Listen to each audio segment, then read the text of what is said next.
కూడా. అండ్ అక్కడ జరిగిన సంఘటనకి ఎట్లాంటి యాక్షన్ తీసుకోవాలంటే 24/7 పోలీస్ సర్వైలెన్స్ ఉండాలి, సరైన రక్షణ ఉండాలి. ఎందుకంటే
celebrating our Independence Day of 76 years, but are we really independent?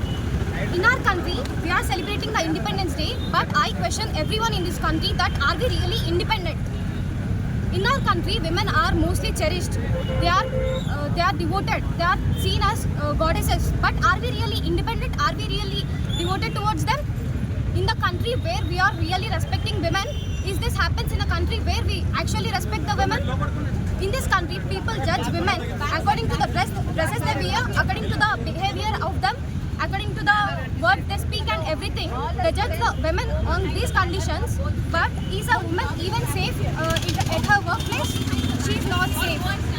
Even when అమ్మాయిలు నార్మల్ బట్టలు తీసుకొని బయటికి వెళ్తే చిన్న బట్టలు తీసుకొని వెళ్ళారని చేశారు అని అదొక రీజన్ చెప్తారు. తన బిహేవియర్ బాలేదని చెప్తారు. ఎవరైనా మద్యం తాగి జరుగుంటే మందు తాగి ఇలా అయింది, అమ్మాయి మందు తాగొద్దు కదా అని అలా అంటారు. She is at her workplace in Kolkata. In that particular college, she did not do any of these things which people judge upon. But still, she is raped. She is raped at her own workplace. Is this correct? Many people still are not aware of what happened in our country. So I hope everyone can raise their voices against this crime and can protest about this and can attain justice for her. Thank you.